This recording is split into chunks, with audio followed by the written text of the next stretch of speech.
नमस्कार दोस्तों, स्वागत है आपका एचडी परिवार के अंदर। दोस्तों, जैसा कि आप जानते हैं कि मेंस पॉइंटर के नाम से एचडी पे मेंस प्रोग्राम जो है वो चलाया गया है। इसका उद्देश्य क्या है और क्या इसके अंदर होता है, यदि आप पहली बार क्लास देख रहे हैं तो मैं आपको बता दूं कि करंट अफेयर के जो टॉपिक होते हैं उनको हम कवर करते हैं।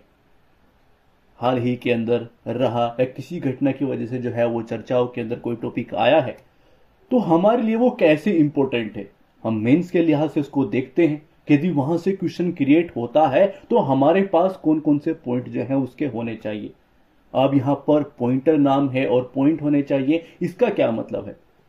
देखिए, एक नॉर्मल सी बात है कि आप यूपीएससी की तैयारी कर रहे हैं या फिर किसी स्टेट पीसीएस की आप तैयारी कर रहे हैं तो आपके दिमाग में एक चीज बिल्कुल क्लियर होनी चाहिए कि हाँ, जब मैं मेंस की बात कर रहा हूं तो मैं मेंस परस्पेक्टिव से आपसे बात करूंगा कि मेंस में आपको क्वेश्चन के आंसर लिखने होंगे, नहीं तो किसी भी टॉपिक से संबंधित कोई कहानी के रूप में आपकी जो नॉलेज है, क्योंकि ना ही तो यहां पर कोई पीएचडी हो रही है, ना ही यहां पर कुछ कहानीकार आए हुए हैं कि आपसे उसके बारे में कुछ जानना चाहते हैं, आपसे कुछ जो है उसकी खोज की जा रही है। नहीं, एग्जाम निकालना एक कला है, ठीक है?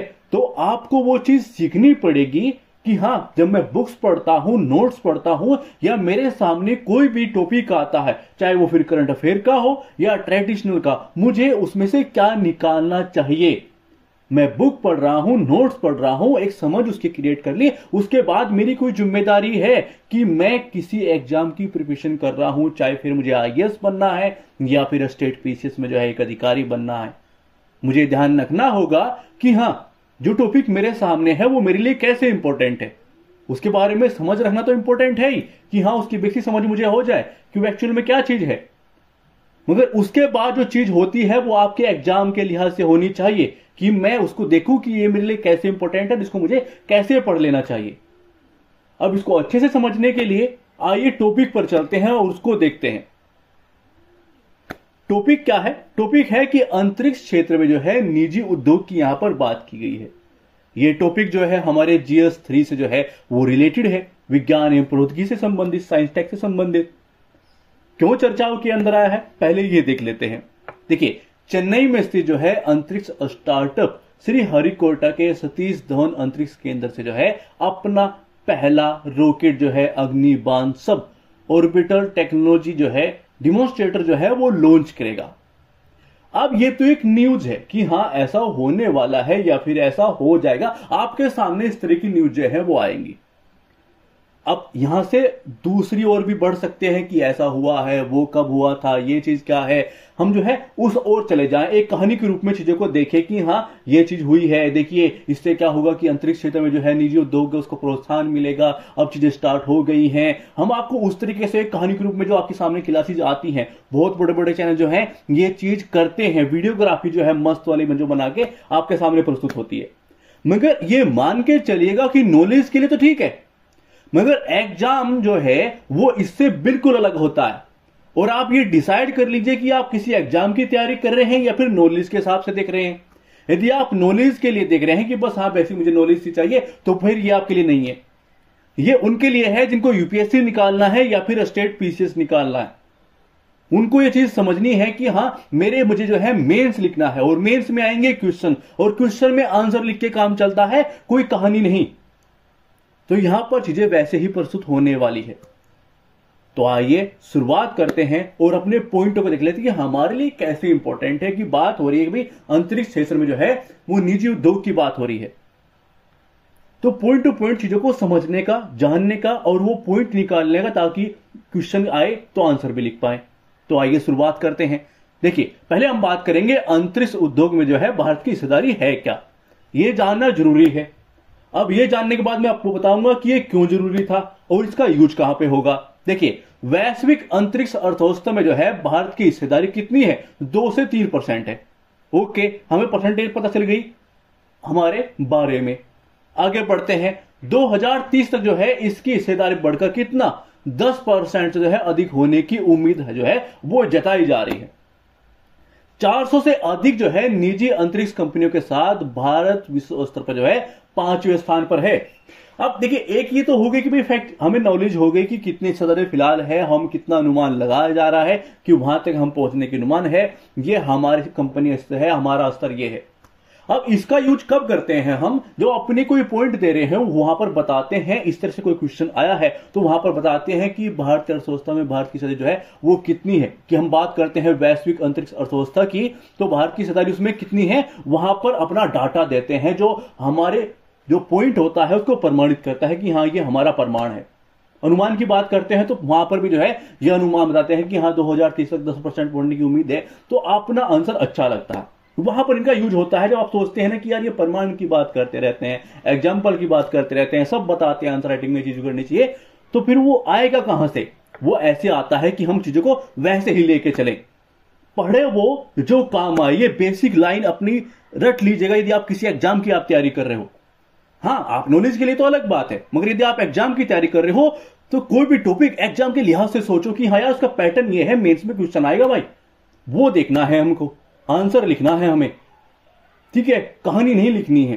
तो आगे बढ़ते हैं, अब वो चीज जानते हैं। अब ये कहां पर काम आएगा ये हम बताते हैं। देखिए, अंतरिक्ष उद्योग में जो है निजी खिलाड़ी की बात की जा रही है, जो भारत बनता जा रहा है। अब यहां से डाटा कलेक्ट करते हैं। क्या है कि 2012 में जो है अंतरिक्ष क्षेत्र में केवल, क्योंकि हमने टॉपिक किसी से, निजी उद्योग से, कहां पर, अंतरिक्ष क्षेत्र में।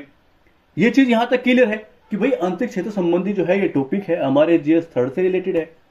अब यहां पर मैं ये बात इसलिए बता रहा हूं कि यहां पर रिलेट होंगी चीजें कि कैसे चीजें चेंज हो रही हैं, कैसे चीजें है वो चेंजेस आ रहे हैं, कैसे प्रोत्साहन हो रहा है। यहां पर अलग अलग तरह की लाइन जो है क्वेश्चन के अंदर यूज की जाती है। अब यहां से एक प्रभाव आप सीखेंगे, एक डाटा है कि 2012 में अंतरिक्ष क्षेत्र में केवल एक स्टार्टअप से 2023 में कितने हो गए हैं, 189 स्टार्टअप तक हो गए हैं।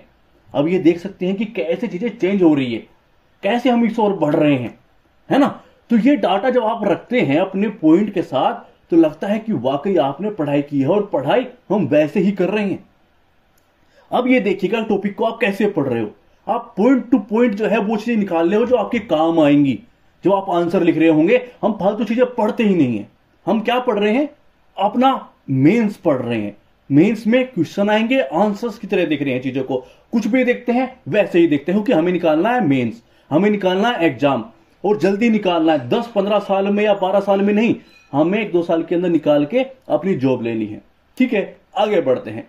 इन स्टार्टअप द्वारा जो है प्राप्त फंडिंग 2021 में कितनी थी, $67.2 मिलियन। अब ये 2023 में कितनी हो गई है, $124.7 मिलियन। ठीक है, ये भी एक डाटा है जो आप दे सकते हैं कि भाई जो है फंडिंग किस तरह से बढ़ रही है, चीजें कैसे बढ़ रही है, वो आप डाटा दे रहे हैं। ठीक है, आगे बढ़ते हैं। देखिए, भारत में जो है पहले निजी तौर पर निर्मित रॉकेट जो है विक्रम एक्स को अंतरिक्ष में जो है वो लॉन्च किया गया है। ठीक है, अब ये एक डाटा हो गया जिनका आप यूज कहां पर करवाओगे, एक प्रमाण के रूप में ये डाटा कहीं ना कहीं यूज करने होते हैं। अपनी बात जब आप रख रहे होते हो कि भाई 2012 में क्या स्थिति, जब आप स्थिति दर्शा रहे हो अंतरिक्ष क्षेत्र में निजी उद्योग की, कैसे हमें खिलाड़ी बनते जा रहे हैं, भारत कैसे खिलाड़ी बनता जा रहा है, स्टार्टअप कैसे काम कर रहे हैं, वो आप दर्शा रहे हो। तो आप दर्शाओगे कि भाई दिखाओगे कि 2012 में ये चीज है, 2023 में यहां तक पहुंच गई, 2021 में जो फंडिंग की स्थिति थी वो ये थी, और 2023 में फंडिंग की स्थिति ये है। तो कैसे चेंजेस आ रहे हैं, आप अपने आंकड़ों से ये चीज दर्शा रहे हैं। और ये यहीं से ही अपनी पढ़ाई से तैयार होती है। भाई आंसर कुछ भगवान थोड़ी आते हैं लिखने के लिए, कोई वो देवता होते हैं जो मीन्स निकालते हैं, ऐसा थोड़ी होता है। वो पढ़ते वैसे हैं जो आप यूट्यूब पर देखिए, हमें समझना पड़ेगा कि कौन क्या कर रहे हैं, आप कहां पर जा रहे हो। ठीक है, आगे बढ़ते हैं। अब देखते हैं कि अंतरिक्ष क्षेत्र में निजीकरण का महत्व क्या है। देखिए, प्रॉपर मीन्स है कि भाई हम प्रॉपर चीजें उस तरह से देख रहे हैं कि यार अंतरिक्ष क्षेत्र में निजीकरण बढ़ रहा है। ओके, ठीक है, यहां तक बातें ठीक है, मगर अब क्या, क्योंकि हो सकता है वो हमसे ये पूछ ले कि भाई ठीक है निजीकरण सिस्टम बढ़ रहा है, स्टार्टअप चीजें लॉन्च भी हो रही हैं, अब चीजें प्रभाव बढ़ रहा है, स्टार्टअप हो रहे हैं, फंडिंग बढ़ रही है। ओके, अब पूछता हूं मैं इससे थोड़ा सा अलग हटके, क्या पूछता हूं कि अंतरिक्ष क्षेत्र में निजीकरण का महत्व क्या है, वो बताइए और चुनौतियां बता दीजिए, है ना। ये प्रॉपर हिस्से होते हैं। यदि थोड़ा सा भी आप मेंस के बारे में जानते हैं और आंसर राइटिंग कभी की है तो ये चीज आप समझ चुके होंगे। अब देखते हैं हम कौन से पॉइंट दे सकते हैं, क्योंकि हमें वहां पर पॉइंट लिखने हैं। और वैसे ही हम अपने टॉपिक को समझ रहे हैं, देख रहे हैं, जान रहे हैं और अपने पॉइंट जो है अपने पास लेके आ रहे हैं। एक शॉर्ट नोट्स आपका तैयार हो रहा है यहां पर। आइए पॉइंट देखते हैं। निजी खिलाड़ी जो है कृषि, आपदा प्रबंधन, ठीक है, और शहरी नियोजन, नेविगेशन, संचार सहित जो है अन्य क्षेत्रों के लिए अंतरिक्ष अनुप्रयोग द्वारा जो है और सेवाओं का जो है व्यवसायीकरण की सुविधा है वो प्रदान करते हैं। और कौन से पॉइंट हो सकते हैं कि भाई निजी कंपनी जो है लाभ के उद्देश्य से कार्य करती है। अब वो चाहेगी कि जो कार्य हम कर रहे हैं उसकी जो लागत है वो कम हो ताकि हमें बेनिफिट ज्यादा हो, तो वो उसको प्रेरित भी करती है और ये चीज हमारे लिए सही भी है। अगला पॉइंट क्या हो सकता है कि निजी कंपनियों के पास जो है निर्णय लेने की क्षमता होती है। अब वो चाहेंगे जो करना है वो जल्दी कर पाएंगे कि उनको किसी के परमिशन की जरूरत इतनी नहीं होती है। तो ये दूसरा पॉइंट हो गया हमारा। अगला पॉइंट क्या कि भाई निजीकरण जो है अंतरिक्ष उद्योग में जो है प्रतिस्पर्धा लाता है, जिससे क्या होगा, नवाचार होगा, है ना, बढ़ावा मिलेगा कि यार वो ये कर रहा है हम ये कर देंगे, होगा ना, प्रतिस्पर्धा होगी आपस में। और वो क्या पॉइंट हो सकता है, क्या पॉइंट दे सकते हैं कि यह जो है रोजगार पैदा करेगा, क्योंकि चीजें बढ़ेंगी तो वहां पर लोग चाहेंगे कार्य करने के लिए, तो वो चीज भी होंगी और उसकी कौशलता के लिए, उसकी स्किल डेवलप करने के लिए फिर अन्य जो है वहां स्कूल खुलेंगे, कॉलेज खुलेंगे, अन्य चीजें हमें चाहिएंगी, तो ऐसे रोजगार भी बढ़ेंगे।